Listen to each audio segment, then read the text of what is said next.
Perhatikanlah burung-burung gagak. Mereka tidak menanam, tidak menuai, tidak mempunyai gudang atau lumbung. Tetapi Allah memelihara mereka.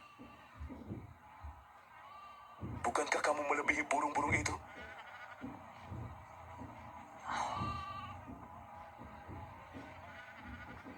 Siapakah yang karena khawatir dapat memperpanjang umurnya?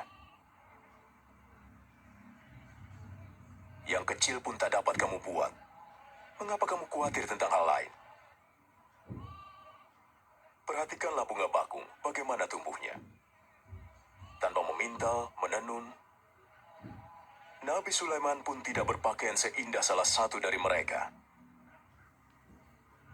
Jika Allah mendandani rumput yang hari ini ada dan besok dibuang ke dalam api, tentu lebih lagi Ia akan mendandani kamu. Hai kamu yang kurang beriman, Tambahkanlah iman kami. jika imanmu sebesar biji sawi, kamu dapat berkata kepada pohon ini, tercabutlah dan tertanamlah di laut, dan ia akan mentaatimu.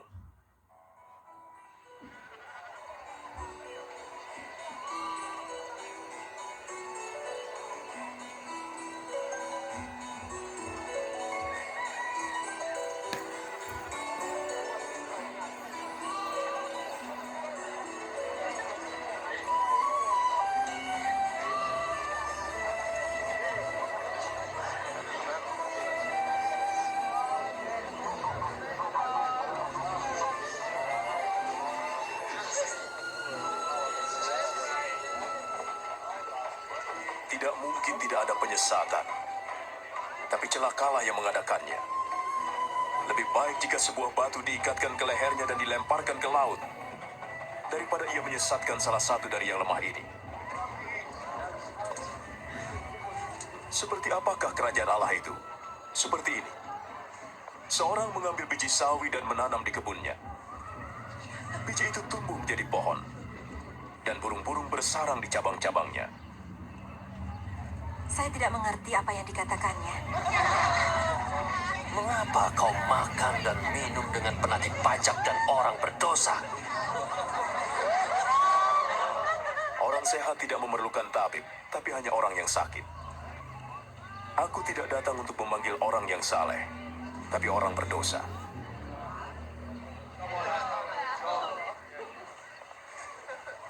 Jelaskan lagi tentang kerajaan Allah. Masih ada yang lain? Jangan takut, hai kawanan kecil, karena Bapamu telah berkenan memberimu kerajaan itu. Jualah segala milikmu dan sedekahkanlah. Buatlah bagimu pundi-pundi yang takkan rusak, suatu harta di surga yang takkan habis. Sebab pencuri tak dapat mengambilnya, dan ngengat tidak merusaknya. Di mana hartamu berada, di situ hatimu.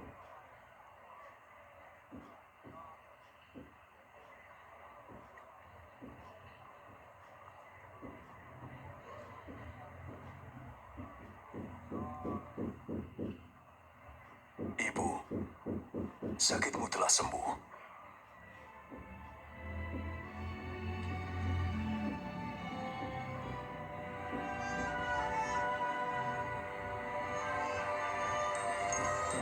Lihat, lihat dia sembuh. Ini suatu mukjizat. Lihatlah, dia sembuh. Mari lihat. Syukur pada Allah. 18 tahun. Ana menyertaimu, Guru. Ada 6 hari untuk bekerja. Datanglah pada salah satu hari itu untuk disembuhkan. Dan jangan pada hari Sabat. Hai orang munafik, kamu melepaskan ternakmu dari kandang pada hari Sabat dan membawanya ke tempat minum. Sekarang di sini ada seorang keturunan Ibrahim yang 18 tahun diikat oleh iblis. Tidak bolehkah ia dilepaskan pada hari Sabat?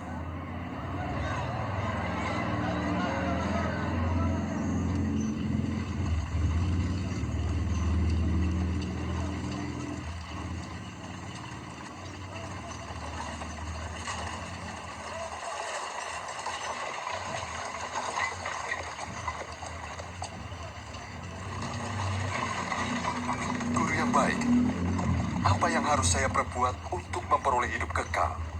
Mengapa kau sebut aku baik? Tidak ada yang baik selain Allah sendiri. Apa kata firman? Jangan melakukan zina.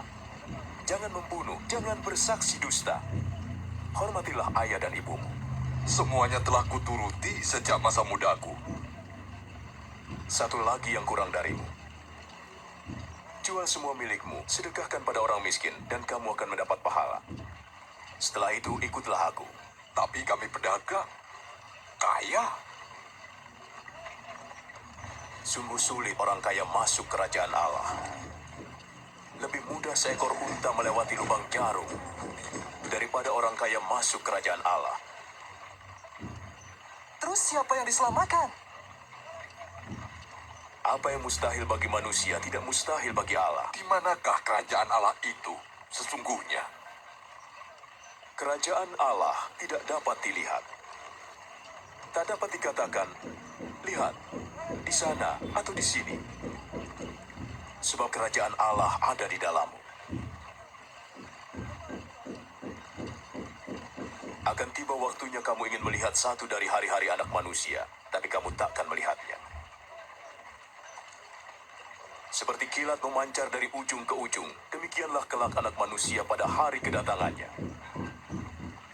Tapi ia harus banyak menderita dulu dan ditolak oleh angkatan ini.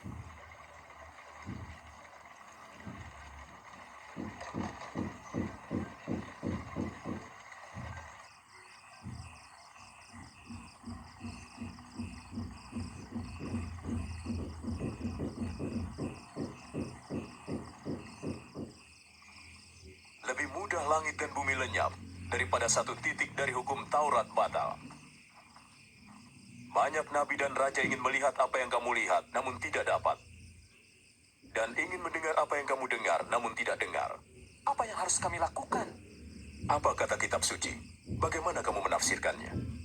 Kasihilah Allah Tuhanmu dengan segenap hatimu, segenap jiwamu, segenap kekuatanmu, segenap akal budimu.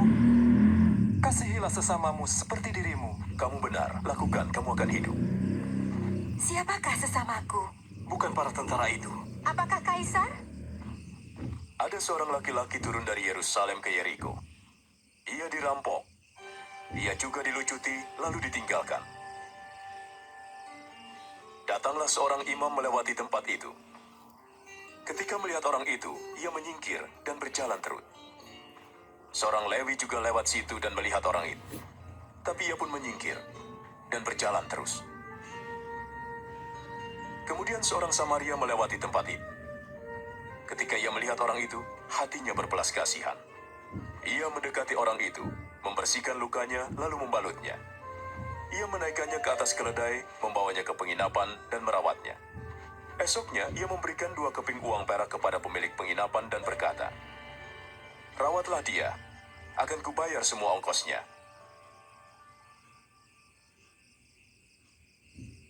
Manakah di antara ketiga orang itu yang menjadi sesama bagi orang yang dirampok itu? Orang yang menolongnya. Perbuatlah hal yang sama. Biarlah anak-anak itu datang kepadaku, jangan melarangnya. Yang beginilah yang mempunyai kerajaan Allah. Aku berkata, sesungguhnya, siapa tidak menyambut kerajaan Allah seperti seorang anak kecil, ia tidak akan masuk ke dalamnya. Siapa menyambut anak-anak ini dalam namaku, menyambut aku. Siapa menyambut aku, menyambut dia yang mengutus aku. Siapa terkecil di antaramu, ialah yang terbesar.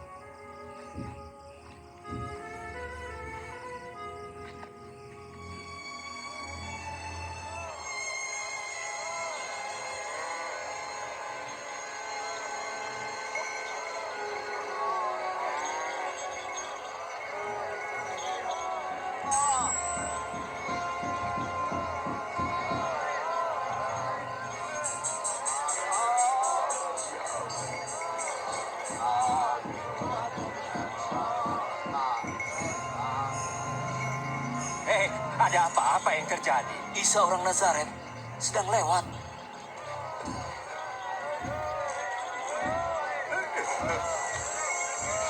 Isa! Isa! Anak Daud, kasihanilah saya.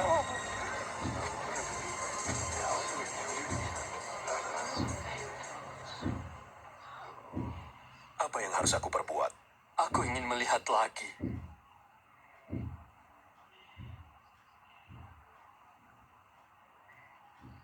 Melihatlah. Imanmu menyembuhkanmu. Aku bisa melihat. Aku bisa melihat. Aku bisa melihat lagi. Oh, terima kasih.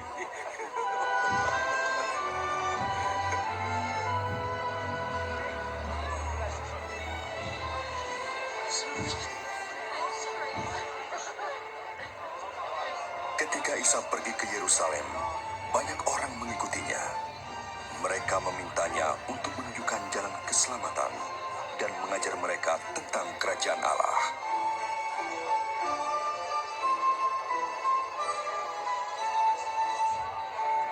Orang ini benar-benar nabi. Junjungan, selamatkanlah saya.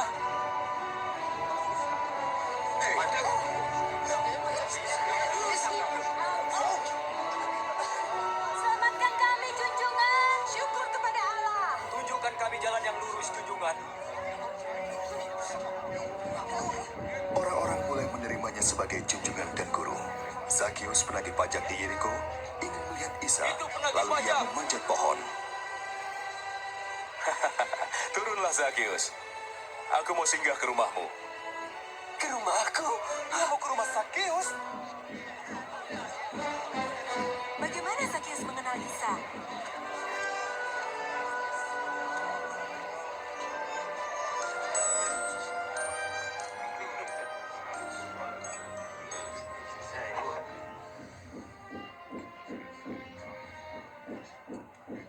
Dengar. Akan kuberi setengah dari milikku pada yang miskin. Dan jika aku telah memeras orang, akan kubayar kembali 4 kali lipat.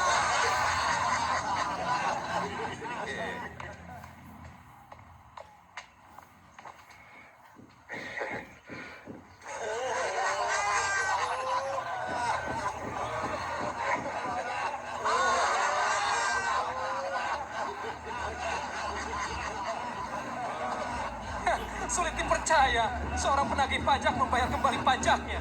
Tidak mungkin.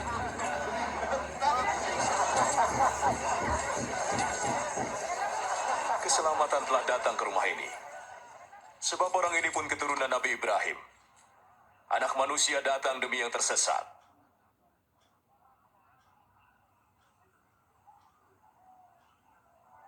Dengarkan. Kita pergi ke Yerusalem. Semua yang ditulis para nabi tentang anak manusia akan digenapi. Ia akan diserahkan kepada orang kafir. Untuk diolok-olok, dicaci maki, dan diludahi. Ia akan disiksa dan dibunuh. Tapi di hari ketiga, ia akan bangkit.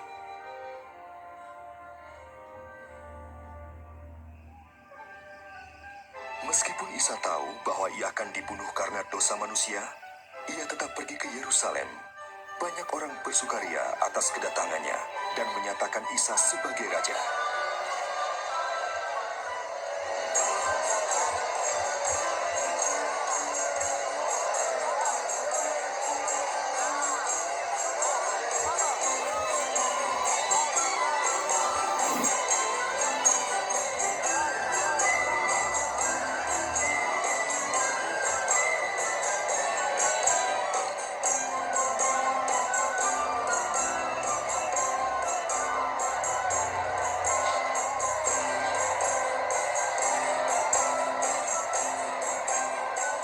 Guru, suruhlah murid-muridmu itu diam.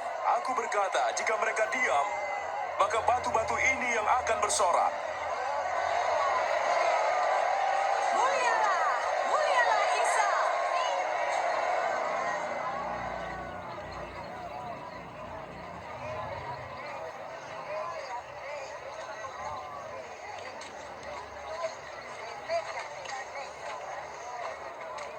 Ketika mendekati Yerusalem, melihat kota itu, ia menangisinya.